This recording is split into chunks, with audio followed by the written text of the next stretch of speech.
what we've gotten into. So, NBA draft, Thursday night. Top 5 landing spots for Jeremy Sochan from Baylor. He's invited to the green room.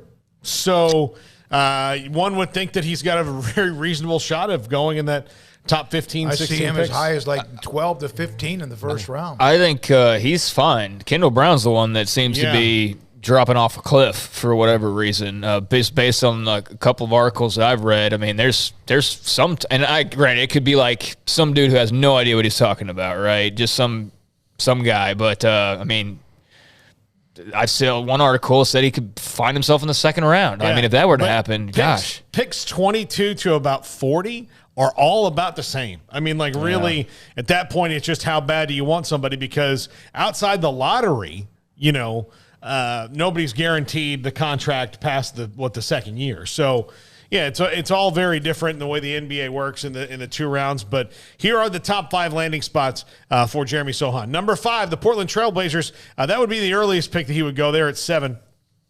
And this is a good fit. Look, the Trail Blazers. You know, there's a lot of talk about trading Damian Lillard and all that. I don't think they're going there, but he is a player who can do a lot of things and so can certainly help a team that was pretty good a couple years ago, maybe get back to the top pretty quickly because, again, this is a guy whose career elevated in a hurry when he got to Baylor.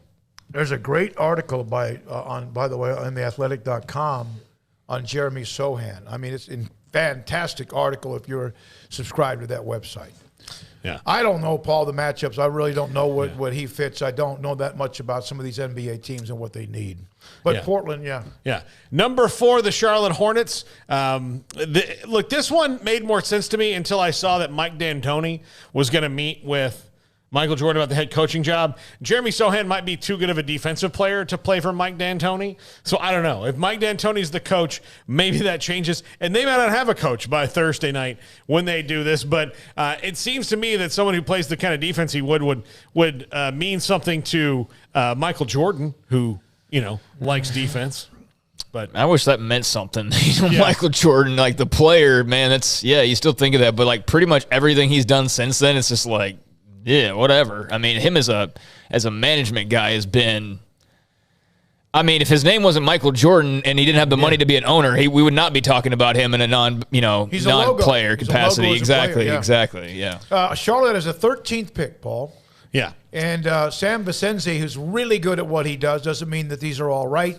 Has them taking an 18-year-old kid out of Memphis. Yeah. Jalen Duren, who's a 6'11" center. I think NBA mock drafts are actually more all over the place because of the trades. Yeah, because of the trades that you can see in the NBA draft. It's a lot harder to peg. But I mean, Sochan pretty consistently. I mean, if he were to go top 10, that would not be a shock. I think him going like top 5 would be surprising. Would be more surprising, but him going top 10 to top 15, I think it would be surprising if he doesn't go in the top 15 or so based on all that I've read, but who knows? Charlotte has the 13th and 15th pick, so there's 2 different opportunities for him. Yeah, number 3, the Oklahoma City Thunder. This should make Emery happy. His team, look, the Thunder have 1 million draft picks in all like the next 100 drafts because they just completely unloaded their team a couple years ago, and he would also be this also makes sense that the Thunder may draft him and package him and trade him somewhere else. But if his name is called at that pick for the Thunder, it would not shock me. 12th pick in the draft, and that's where Sam Vicenzi has him being picked. Yeah. Number 2, the New York Knicks. The Knicks like European guys. They do. And it just right where they're picking seems to be a fit. And there's nothing that the Knicks can't really – like if I told you something that the Knicks didn't need right now because they've been so bad for so long, would you say, no, they're fine, they're good? Well, no. There's also a lot of smoke today about Kyrie.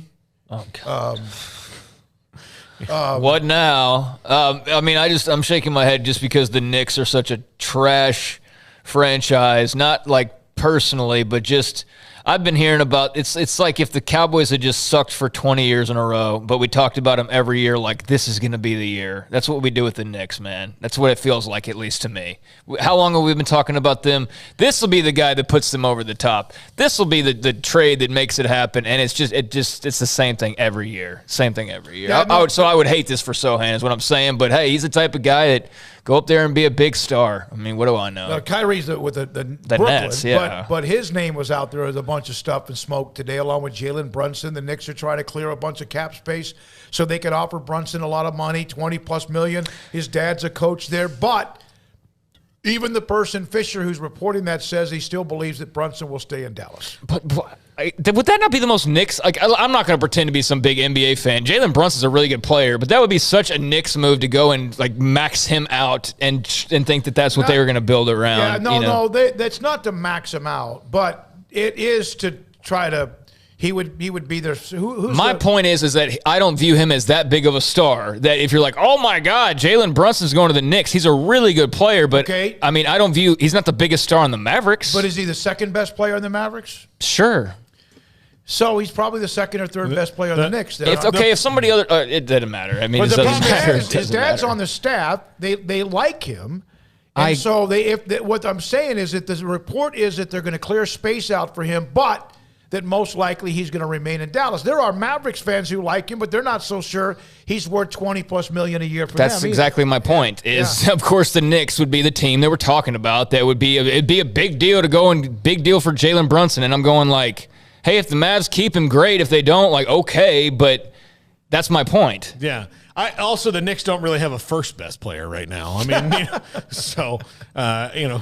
if they're trying to get who their second best player is going to be. Now, maybe they wind up with Kyrie, but my thought would be Kyrie would want to go to a place that wasn't such a headache like Brooklyn was. And if he wants to leave there, I don't know. But Kyrie's weird, so who knows what's going on in that head of his. And number one, the San Antonio Spurs. He's missed 130 Spurs. games, by the way, in the last 2 or 3 years. Yeah. Number one, the San Antonio Spurs.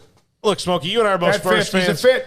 Is there not a more Spurs player in this draft than Jeremy Sochan? Well, Plays he's not defense, Tim Duncan or David Robinson, but he does seem to. He would fit rebounds. Yeah, Has a crap talking streak to him, but isn't really loud about it, which would fit the Greg Popovich way. Is like, say whatever you want, don't say it loud.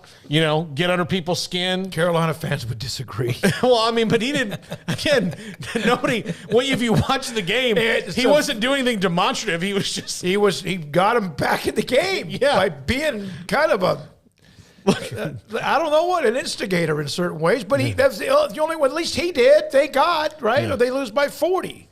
I can't believe those fans have recovered already. I mean, it was such a traumatic experience, That was such a. I mean, I can't believe Jeremy Sochan's still allowed to play basketball. I mean, I've just never seen anything like it. How in the world did they come back from 30 whatever it was down and then not handle the overtime? North Carolina came out and hit a couple of shots early, and that ended any of the momentum. That it, Paul? Yep. All right. Thank you very much again, Jeremy.